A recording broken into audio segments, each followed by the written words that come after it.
What's up, everybody? Thanks for tuning in to another episode of the Crash Bang Boom podcast.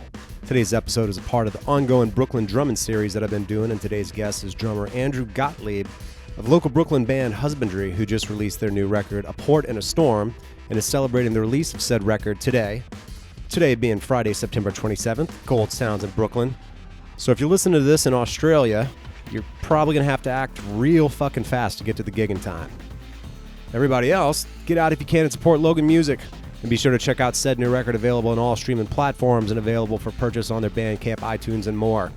Links for all that and then some in the description of this episode. But Andrew and I get into the evolution of handheld audio devices, keeping the fun and playing music, his first drum set, influences for both himself and the band, Jimmy Chamberlin, Abe Cunningham, Danny Carey, pros and cons of Craigslist, and a whole lot more. So check it out. I hope you enjoy it. Speaking of new records, shout out to my sponsor as always, New Orleans Record Press. If you're looking to press a record for your project, your band, your new comedy record, whatever it is that you're looking at doing, go on over to NewOrleansRecordPress.com to check out the myriad vinyl coloring, packaging, mastering, and more options. And you can add it all up in the real-time quote generator so you know what you're getting yourself into over there. Need assistance with design or packaging? They can help, and they print both 12 and 7-inch records in both 150 and 108 gram variants, and they print small runs of 100s and larger runs up into the thousands. And that's NewOrleansRecordPress.com, y'all. Crash Bang Boom podcast can be found on iTunes Podcast, my SoundCloud page, and YouTube pages, Stitcher, Luminary, Google Play, Podbean, and more. If you like what you hear, feel free to check out any of the previous 150 episodes and give me a like, a subscription, a positive rating, and or a glowing review. The support is appreciated as always. So without further ado, here we go, y'all. Andrew Gottlieb, Husbandry Haan, get up on it. Crash Bang Boom! Crowds go mad with joy.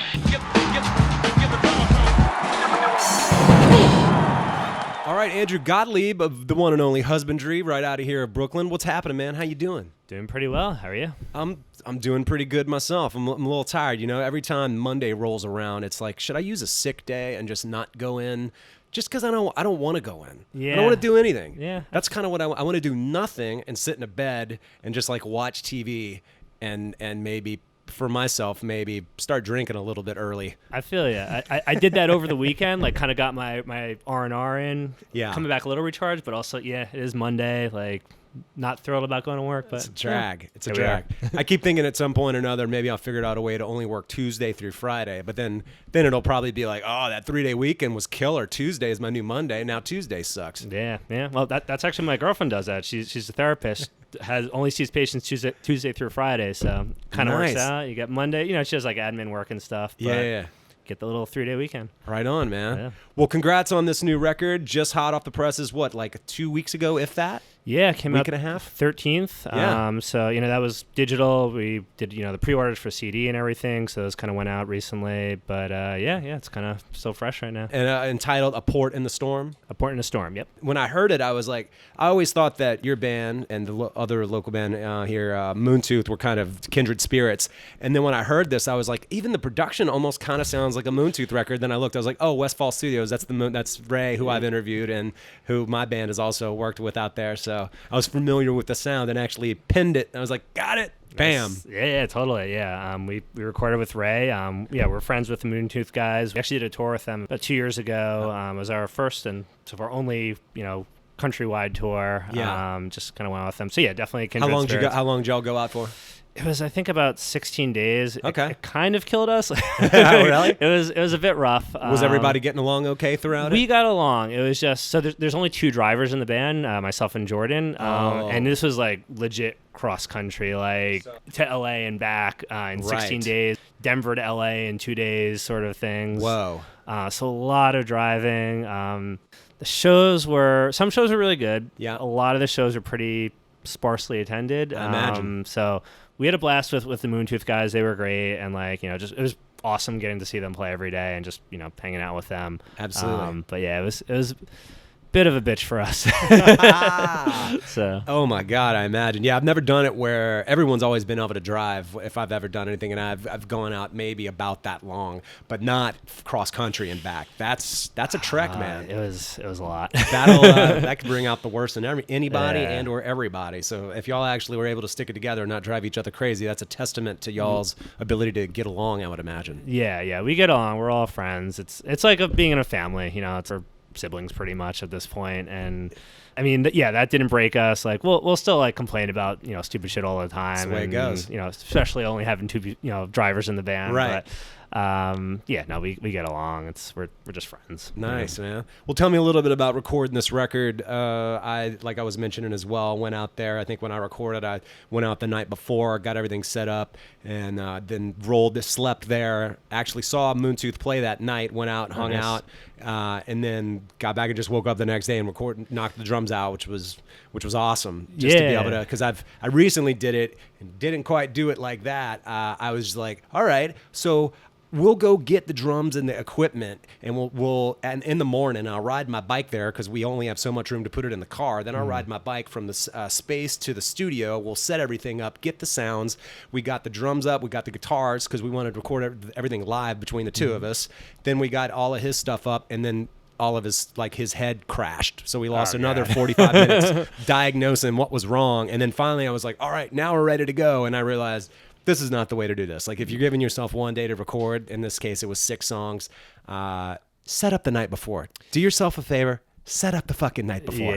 Yeah. We actually spread it out a bit. So we did a bunch of weekends, and we drove in from Brooklyn. I think we did drums in like 2 or 3 days. Then took the week off, went back to work and everything. Yeah. Kind of did bass and guitar the same way. Like kind of went back and forth a little bit.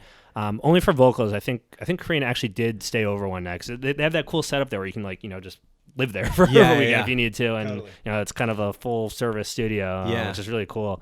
But yeah, it was, we just kind of, did our individual parts. It was a bit fragmented. So there's very few times where all of us were there together. Like we'd always have like a backup person just to make sure, something didn't sound terrible. But absolutely. Yeah, it was kind of like, we did drums with me and Arnau, and then bass and vocals were just Arnau and Karina, and Jordan kind of like went after work sometimes to do his guitar. So yeah. Now you didn't record the drums in separate sessions, right?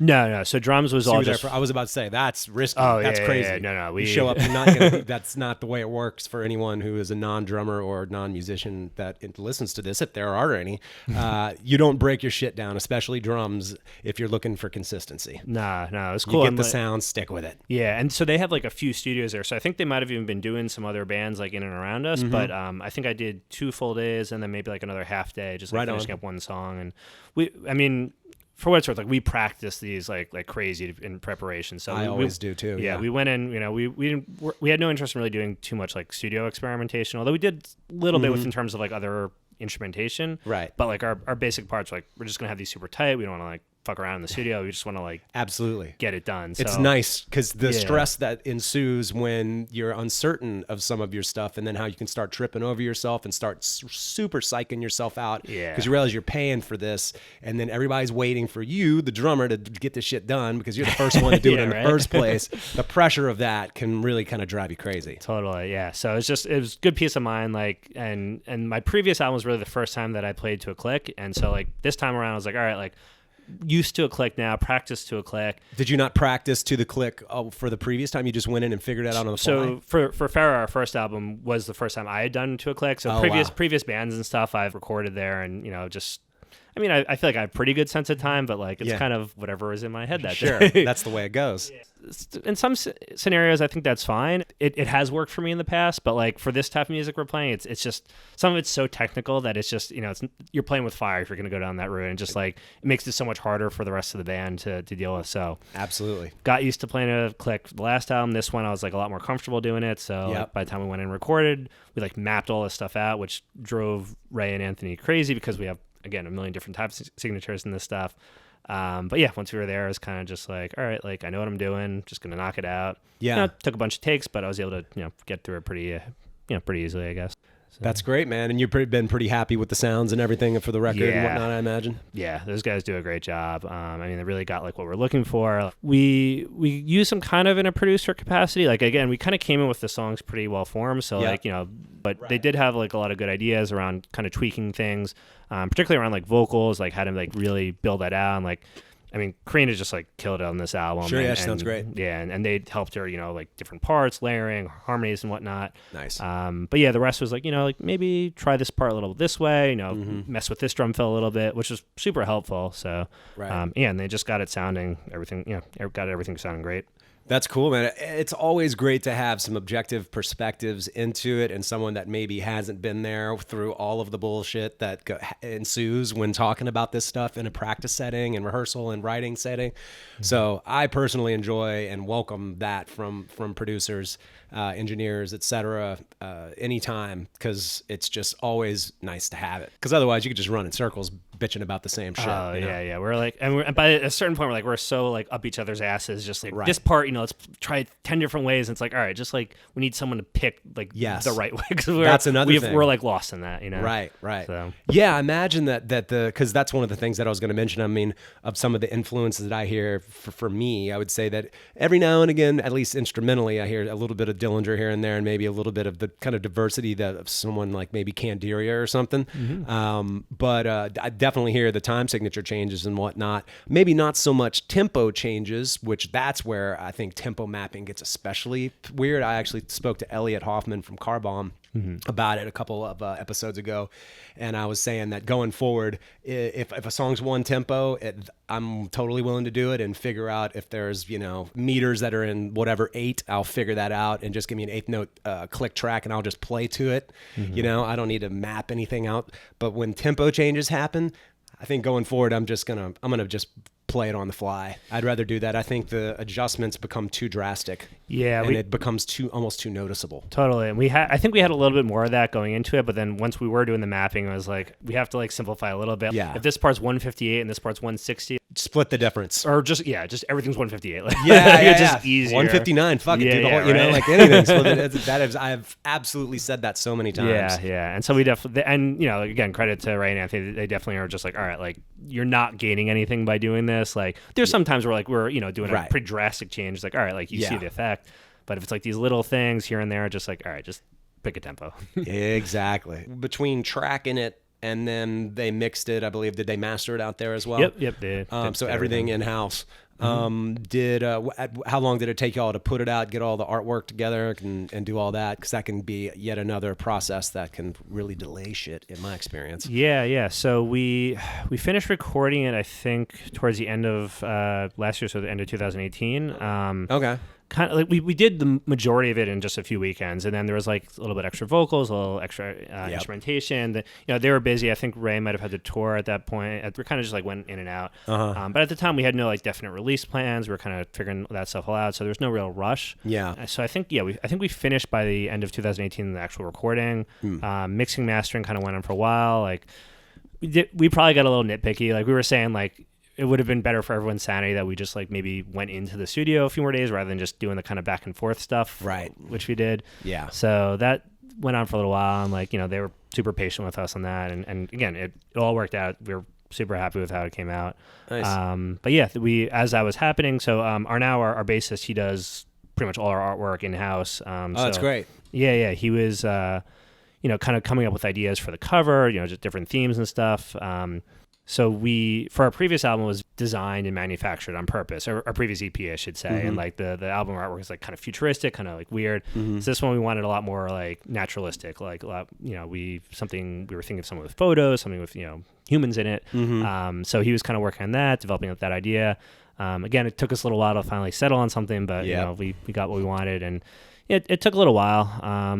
But you know, I can't remember when we finalized everything, but then probably maybe like spring or so, early summer. Yeah.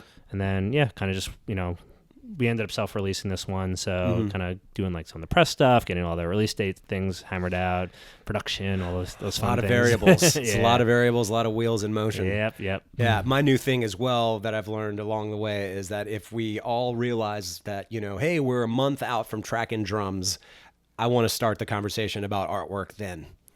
Yeah. Not wait on that, because everyone's got an idea about it, and it inevitably ends up delaying things in my experience. Totally. So I'm like, let's start this fucking talk now. Yeah. So that's my other new thing, my caveat for art. Yeah, we try. I mean, you should say, like, at the beginning we had like Trello boards and like production management stuff, or project management stuff. We're like, all right, we're gonna be super organized, and then like, we all have full-time jobs, we all travel, we're all busy, so it's like, all right, like when we actually have deadlines, then we'll start doing work. But we try to do like the whole be organized at the beginning, and a lot of stuff was we were out of ahead of it, but some stuff we just kind of took a little while, and we wanted to get everything right, so we weren't going to rush anything with recording or artwork. So I think one of the advantages of self-releasing is, while you do have your time, you're working a little bit on your own timeline, but I think, as we're talking about here, the many variables that you have to do in order to actually put the thing out, when maybe you might not have that help, then there's that too. Totally, yeah. I mean, I have project management in my background, like professionally, so I'm just like kind of using that here. Jordan the same. Some of the business stuff it's part of the gig. If you want to put this out, you got to do it. So we'll make it happen. But it's a lot of planning. It's a lot of herding cats sometimes for certain things. Because I mean, everyone's busy. So it's like, if we have a press request, or something with production, shirts or whatever, like we want something to be done at a certain time, but that's not always amenable to someone else, and so it's just a matter of just managing all that, and it can be frustrating, but again, it all worked out. So. I envy people that are mentally capable of compartmentalizing the business aspect and still remaining creative in the process. Yeah. That's always a slippery slope to... I mean, I also know plenty of people that are like, I don't do that shit. Tell me when the gig is. I'll bring my equipment. I'll set up. I'll rock out. I'll get out. I'll rehearse. I'll do that. All that other business shit, I'm not doing it. I kind of envy that too. Yeah. I'm like, that would kind of be nice. That sounds relaxing. Yeah, right? Just like, all I have to do is play, Yeah. But then again, sometimes you just have to take those actions into your own hands to make sure that it's done right.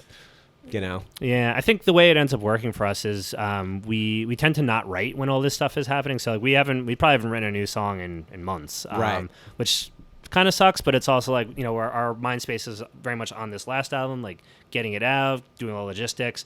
So like now, once it's out, now we're gonna start thinking about writing again. It's hard because it is hard. I 100% agree. Yeah. And as well, when you're writing for an album, I've always said, at least especially in your case and every case that I've ever been in, when everybody has jobs and lives and everything else, I absolutely am a proponent of stop playing gigs and just focus on writing.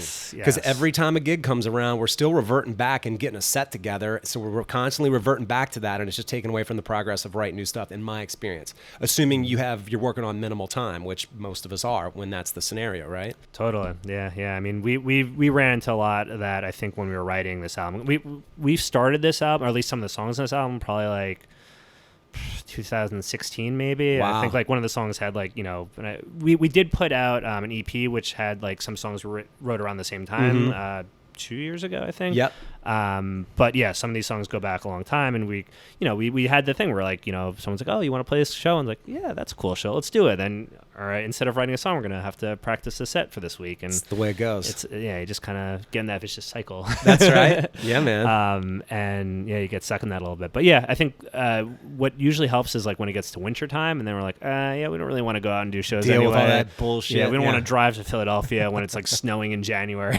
So we'll just write. Right. Yeah. I've talked to people that live in Seattle and stuff like that, and I've always attributed to some of the talent due to just the rainy nature of that environment there, and just being like, what are we gonna do? I guess we're staying inside. Bam. I mean, it's kind of a foreign thing to me, because growing up in the South, the winters aren't as hellacious as they are up here. Yeah. So then when I got up here, I was like, oh, I get it. It's like that's time to like go into the studio and rehearse and write and do all that shit and kind of shut all that other stuff down, or at least minimize it. Yeah, you just want to hibernate. Exactly. It's music.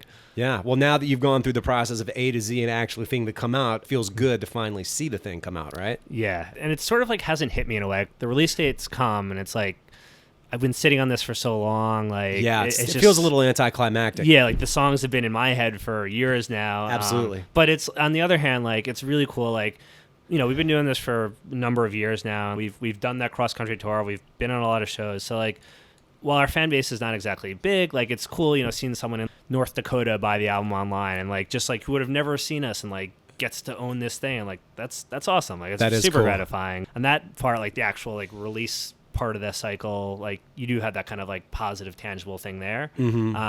But like the delineation between like not being released and released is it's kind of like a fuzzy line for me. It's true. Like, we finished recording this a year ago, so yeah, like, it's been done. Right. Yeah. Now other people get to listen to it. So I'm sitting here talking about this band of yours, and I didn't even ask y'all how it is that y'all formed. I know, like, as a transplant, and I know you're originally from around here.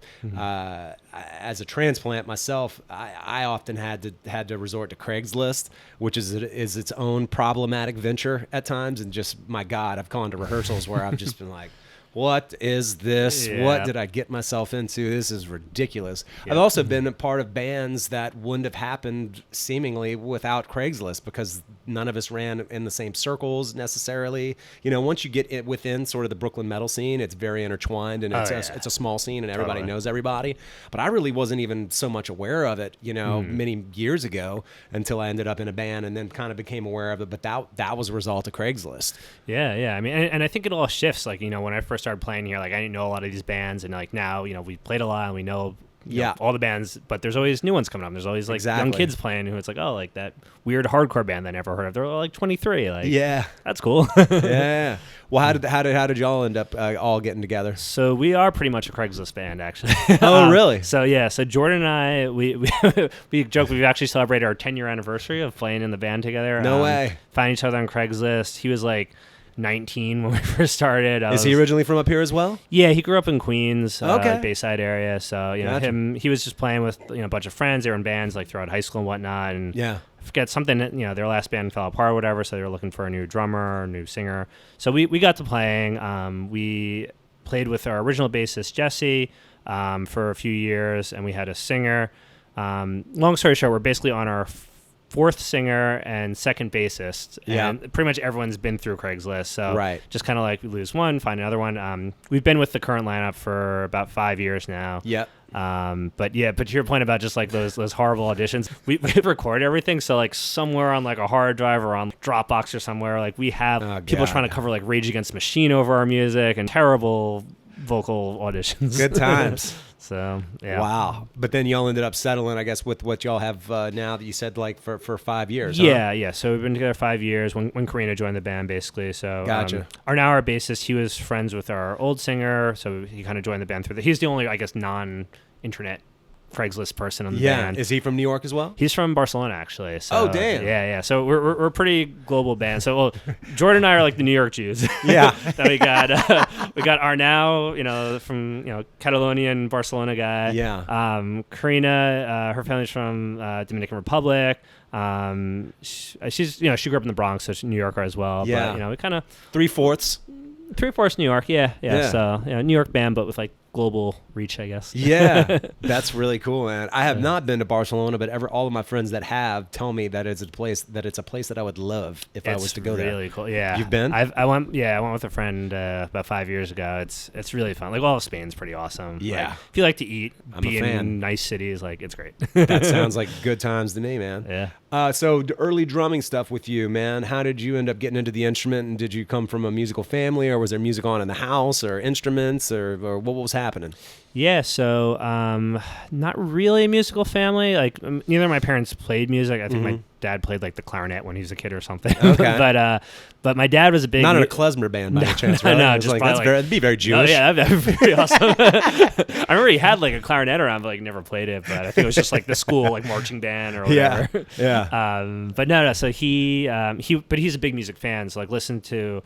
I grew up just listening to like tons of like classic rock, like everything, Beatles and Pink Floyd and The Who and all that good stuff. And, so nothing like too weird or crazy, but just like good music, always like on the stereo and the car rides and whatnot. Were they listening to the radio, or did they have records in the house, or what was the medium they were listening to? It's funny because like I know my dad ended up having records, but I can only remember like listening to like cassettes or CDs.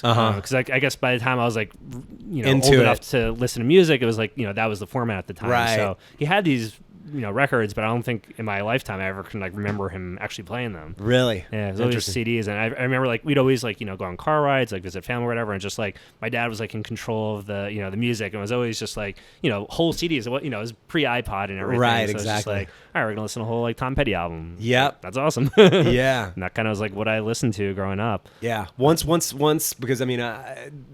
Same here. I'm about, I don't know, I'm almost 10 years older than you. So I think when I realized that I had my double cassette deck and I could make mixtapes, that was a game changer for me. And then once I realized I could make compilation CDs as well, I was like, all right, making compilation CDs. And then now I remember the first time I saw an iPod, I was like, what is that? And my buddy was like, it's like this little hard drive where you could throw all of your music on it and sort through it and make playlists and everything. And I was like, you mean like mixed tapes but you can make like infinite amounts of them with all the music you could throw in? My mind was so blown. I couldn't fucking believe it. I was like, this is Star Trek. What is this Star Trek shit you're telling me about right now? I still use my iPod, my 80 gig iPod.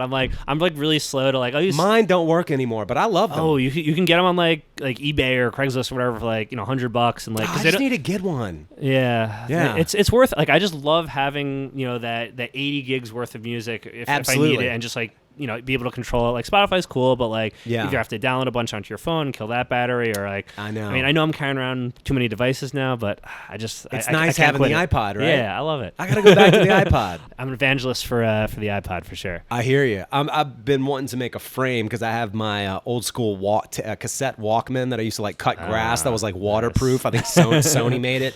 And then I have my Discman, and then I have my early era, maybe second or third generation iPod as well. And I was like, I need to figure out a way to just frame that, almost like the evolution of man, right?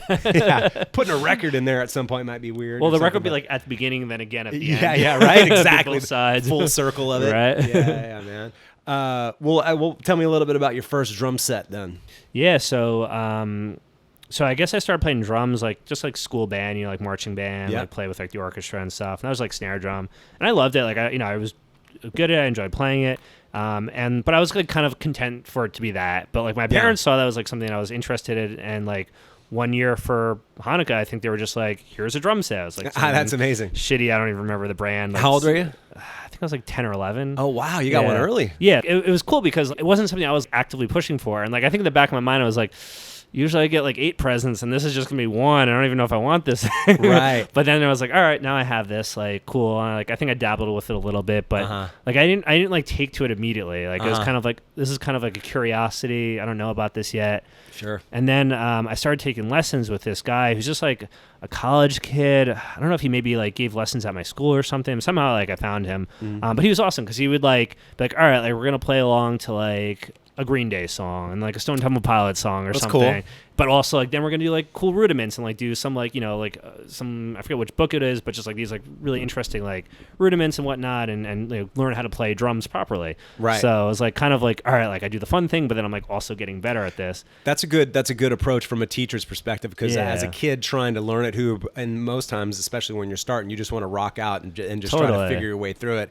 To have just the dry academic side of it can be frustrating, and I think ultimately lead people away from instruments. So I think that was the right approach. Yeah. And then at some point I just like clicked. So, I was doing that for a while. I was still playing like in like school band stuff, which they would have like drum set stuff at that point, but I was like, playing along to like Grease songs or something, which is like, that's cool. It gave me experience playing in front of an audience, and playing in a band is so much cooler. I have this discussion all the time because I did all the stuff that you're talking about. And man, once I had a drum set and I could go play with other people and create shit and not be playing music charts or whatever else, and just like create something new and crank up and have fun, and it was just fun. Once again, it was the best. One of my buddies would say, well, they call it playing for a reason, because it's supposed to be fun, man. Yeah. So that's what that was. It sounds like it was the same thing for you. Yeah. And I was lucky. Like I grew up in the suburbs. My parents had like a finished basement, so I think they probably figured like, all right, like if they're here doing stuff, like they're safe, they're not like doing drugs or whatever. So like I would have my band in high school over, for I don't know, 4 years or whatever, like playing like loud nu metal to my parents, chagrin. And they were just cool with it. Like, they just let us do it. And, so I got to play, like, whenever I want. It was fun. I don't know. Had a blast. It was great. Yeah. My 1.5-year-old son seems to have some sort of proclivity towards playing drums. Nice. He literally took his first steps to get the drumsticks that I took away from him, and he loves grabbing them and playing on the practice pad and everything. And he inevitably starts beating all of our nice furniture, so it's like, all right, refocus back on the practice pad. Put pads and everything. Yeah. Don't beat our nouveau, modern, whatever furniture that we have up in this place. But it's wild to see it. He's going to hear all the different sounds from hitting different things, and like that's if he's a creative guy, he's just going to like go for that. Yeah, he loves it. But I mean, what's funny is I hear him beating on stuff, and I'm like, I'm ready to take this thing away from him. So I'm really just I'm amazed my parents had the threshold to deal with it. Yeah. My parents, my mom was always like, yeah, it was fine. Like, my sister will give me shit for it because she was. I was an only child, so I didn't even have siblings that had to hear that shit. Yeah, my sister, she's like 3 years younger than me, and so she was like 13 and just being with her friends. There was just like horrible loud music coming from the basement. So yeah, she loved that. Right on. Do you remember the first gig you ever played? Yeah, there was like this kind of like community center in the back of a church in my town, and like I was like ready to play. Like, I think I started playing in my band when we were like 14, and we had some songs that were okay, and we did a few covers, and I think the instrumental part of the band was just like, let's do it, and like our singer was like a lot more like, I don't know, we're not ready for this. So it's terrifying. Yeah, and I can imagine, he's 16 or 15 or whatever, and it's just like, going out to for the first time. So yeah, it took us a little while to get out there. We finally did. Just played at this like community center. I think it was fine. I think our second gig was supposed to be on 9/11 or like right around 9/11. Oh, no. So I think it got canceled. I remember we played some or tried to play some benefit show around that time in like some like New Jersey. I don't know, we were like 16, so this is just kind of like all whatever you can play. Yeah, it was just like whatever. We played in backyards. I've sat on like lawn chairs playing shows for like makeshift drum kits and stuff. Yeah. So at that point we're just whatever we can do. Yeah. It's funny after all these years of playing and I mean I'm at 28 years of playing now. Wow. I'm like almost it's crazy to think that I'm going on almost 30 years of this. But I still get a little nervous before gigs, even to this day. I still kind of anxiously pace around playing rudiments on my leg and, driving everyone crazy that's around me because they think that, like, my nervousness is starting to affect them. They're like, dude, will you calm down? Stop pacing, But yeah, to this day, I still get a little nervous before gigs. And I was absurdly nervous for my first one, so it's lessened, thankfully, but I think I'm just like I'm ready to fucking get up there, get at it, that's why I almost don't mind opening shows, because just like I have the energy. It's like, all right, like I prefer it, play, and like, but if I'm at the end of the night, I'm just like, you're just hanging watching out, the other bands, like like just like being all nervous and shit, and it's hard, man. I much prefer just getting there and you're like, all right, we got like 30 minutes, sweet, I just fucking warm up, hit the stage, bam, let's do it. Yeah, absolutely, man. So I guess at which point you mentioned that at some point you ended up moving to California? Yeah. So I went to school in Philadelphia, and afterwards I was kind of like, what do I want to do with my life? I was a sociology major, so that's wasn't gonna sell me to any employers or whatever. So I knew I wanted to do something with music, so I was like, all right, I'll try to do something in the music industry. All right, New York or LA? Yeah. I mean, because I don't know, that seemed like the binary that I was going to like go down. So I was like, I grew up right outside New York. I was like, I've done that. I was like, just going to go to LA and try it out. Yeah. And like, I'm a planner, and this was just kind of like, I'm just going to do it and like see what happens, which turned out to be a terrible idea. I was about to say, how did that work out for you? Not well. It was like a weird time in my life. Like I was like leaving school, like going to a new city. I went with a friend of mine I went to college with and I was playing in a band with. And we're like, so at least I knew someone, but I was like, in a brand new city. All my friends were back east, and like my girlfriend was back east at the time. I was like depressed. I was like, LA's a weird city. Like I'm not liking it here. So did not last very long there. Got a job offer back in New York. So I was like, all right, I'm just gonna do that. So I don't know. I've been back to LA since. It's a cool city, but I'm glad. I realized very quickly it's like not for me. Gonna get out, while I can. And how did you get yourself and your drums and everything out there to the West Coast when you made that move? I drove.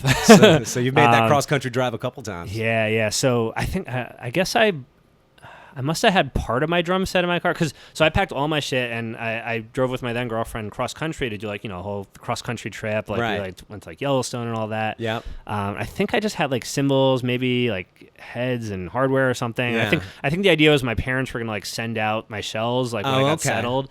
Gotcha. So I remember I did play a little bit out there with like some practices using some other people's kits. Yeah. But yeah, it was like my Honda Civic was just like packed with clothes, but then also cymbals and stuff like in my trunk. Right. So it was like a weird little combination.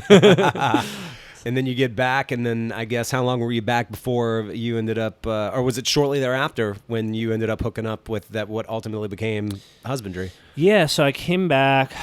I guess I lived with my parents for a bit, like in Rockland County where I grew up. Then eventually made my way back to the city, maybe 2008 or 2009. Yeah. I think I was in this, and while I was at my parents, I still had my kit there. So I was playing by myself. I was still, jamming with some high school friends, I think. But once I got to the city, I think it was probably a good year where I wasn't playing drums consistently at all. Yeah. And which I thought I was going to be fine with. I was like, I'm just trying to like do a new thing with my life, like get settled here. But I was like, no, like I can't just not play music. So I think, about a year in, I put an ad on Craigslist, like found Jordan. So that was version 1 of the band. So, we did, as I mentioned, 3 different singers and 2 different bassists and whatever. Finally, yeah. Yeah. So it was a long journey, and like Jordan and I like almost gave it up like multiple times. I bet. But we got lucky. I mean, finding our now in Karina, we got super lucky. I mean, there's so many terrible musicians out there. I know, it's crazy, right? I hate to say it, but like I've seen it. So there's also great players who are total assholes. Exactly. Yeah. So there's that other component to what you need to be in a band. Totally. Wow. Yeah. To find like people that are my best friends that are amazing musicians. Yeah. I'm definitely lucky. Absolutely, man. When you think about the sort of eclectic influences that y'all have, is there any one particular influence or a few that all 4 of you share? Yeah, I mean, definitely Dillinger you picked up on. We all like them. Yeah. Deftones, I think, is a big kind of common influence. Stuff like Converge, Mars Volta, I think. A lot of the stuff that's probably a little bit more obvious in our music, I guess, comes through. I think the stuff that like we individually like is a little bit more out there in some cases, and more kind of, where we kind of take left turns. Probably some of that's informed by that, I guess. Right. So when you think about some of the drummers that you're digging, are there any particular presently that you feel have sculpted some of your playing, or even some early ones that are still of an influence? Yeah. I mean, I guess my biggest early influence was Jimmy Chamberlin from Smashing Pumpkins. He's killer. Yeah, he's so good. And he's badass. And like I think like listen to some of his stuff like later, like even like his solo albums. He's so like on point and so determined to get like a very proper sound. I actually really liked well-produced drum sounds. Like I'm not kind of like in the Steve Albini like like raw sounding stuff. Like I mean that stuff sounds good for certain people, and like I appreciate it in its context. But like I like a good like produced like good sounding kit. Like you capture it, but like clean. I like clean sounding drums, and I think I got that from Pumpkins. Like a lot of their stuff is just very crisp. Like his playing is so tight. Like fills are like showy, but like I think I heard he doesn't use a click, but I feel like I might have read that as well. Yeah. So yeah, I'll have to circle back on that at some point. But because his pulse is so strong. Right, yeah. And it's just so good. So him, I think Danny Carey, I'm sure was an influence. I love, my style is a little bit more straightforward than a lot of stuff he does, but I think just like listening to, just in terms of good drumming, stuff like that. Right. I mean, so much of what he does is so linear that like it's a exercise in linear drumming to just learn part by part so much of what he does. He rarely plays something, as you said, straightforward. Totally. That's kind of part of his thing. Yeah. And I think probably the drummer I've probably cribbed from the most is Abe Cunningham from Deftones. He's killer. Yeah, and I just that was a band I just was one of my first favorite bands, and like still is one of my favorite bands. And just to be able to like he does a lot without being super flashy, and then some songs he is kind of flashy. And right. Like, that's kind of like the vibe I'm going for. It's like I want to be like a good backbone to this song, like make sure I'm just like complimenting other parts, but then like when it's my time to shine, like do something really cool. Yeah, he's great at that. And as I've mentioned many times on this podcast, you're wearing the Spotlight shirt. Chris Enriquez, the drummer of that band, he and I have definitely talked about it, as have many other drummers that I've spoken to on this podcast. But yeah, Abe's pocket is one of the baddest. Yeah. For heavy music, modern heavy music, he's kind of he's one of my favorites. Totally. And Chris is a great drummer too. Actually, I followed him in the band Haan. So I when he did his thing with Spotlights, I started playing with them, and he recorded all the stuff for the last album. So I had to learn all that stuff, and it's just like definitely now that I think about like a lot of like Deftones kind of vibes there with some of the fills, but yeah, he's another like really tight drummer doing like you can take like a simple kind of like, Haan stuff's very, I would say very straightforward. A lot of it, they do a lot of cool things around the edges, but the music's pretty, straightforward, I guess. Yeah. And he does just like a lot of cool stuff within that structure, I guess. Right. Are you so wait, you picked up for Chris in Haan? Yeah. Okay, I'm realizing I've seen you play with Haan. Oh, okay, cool. All right, that's what's going on here. Yeah. Okay, cool. Right on. So I've been playing with them for maybe 2 years now. They're not super active. Chuck, the singer, lives down in Miami, and oh wow, I didn't realize that. Yeah. So and Dave and Jordan, the guitarist and bassist, they both have kids and stuff. So they're kind of don't have a ton of time for this, but. When I'm kind of not doing stuff with Husbandry, we try to get together. We did some touring last year actually, which was a lot of fun. Nice. And I've been just kind of filling in for drums for them. Awesome, man. So, And once again, you're able to balance work, play, and tour, and life, and all the other stuff? To an extent. So tour, I'm touring's tough, man. I don't love touring, to be I don't honest. either. Yeah. I don't either. I never really have, to be honest with you. I love playing shows. It's cool. It's awesome to go to new cities. I like meeting new people. I'm a terrible sleeper. I don't like long drive. I don't like long drives. So like when we did that cross country tour with Moontooth, like it was a lot of stuff. Even though like the shows like themselves weren't great in a lot of ways, like even if they had been, I still think like it would have been I don't know if this is for me. So we've kind of like made a conscious decision now. It's like we're definitely happy to be like kind of like weekend warriors, do some like regional shit when we can, and like want to play local. It's one of the great things about the Northeast Coast because you can do that and hit major cities. Yeah. We just did the RPM Fest a few weeks ago in like Western Mass, and did a show in Connecticut on the way up there. Cool. So just trying to do that. But in terms of balance, like. I don't know. Like New York's expensive, bro. Yeah. I can remove the touring out of it. Like I'm happy to play it full time with Husbandry when we can. Yeah. Haan's awesome. I love playing with those guys. It's kind of like when we're all able to, and the rest on it. Job, girlfriend, all that stuff. So. All the things. Yeah. Wait until you have a mortgage, a dog, and a child. I have a cat and a girlfriend. So all right, I'm like halfway there. Halfway there, man. Yeah. The latter gets significantly more complicated. Well, we're in a good spot, so I think we'll be okay there. Right on. Well, is there anything else for 2019, man? You mentioned the show on October 16th, right, with Moontooth? Yeah. We're doing that. I guess after this is there, we've played our record release show or something in Philly. I think we're open to doing some more shows this year. Cool. If not, we're probably going to start writing again in the winter. And, we have some like maybe tentative things for like spring in terms of releases, maybe do like a vinyl or something. Cool. Super early stages, but that would be something we really wanted to do vinyl for this album. Couldn't make it work out, so we'll see if that works. I hear you. Mm-hmm. Right on, man. Cool. Well, cool, man. It was great talking to you. Best of luck going forward, and good luck where the winter is almost upon us. So Indeed. It is, as you said, hibernation time, and hopefully some creative things will materialize. Definitely. Right on. Have a good one, my man. Thanks. You too. All right, everybody. Thanks for tuning in, and thanks to Andrew for hanging. Congrats on the new record, and keep your eyes peeled for his new projects, and as well as the new Husbandry record, A Port in a Storm. And we'll catch you all on the next one. Crash, bang, boom.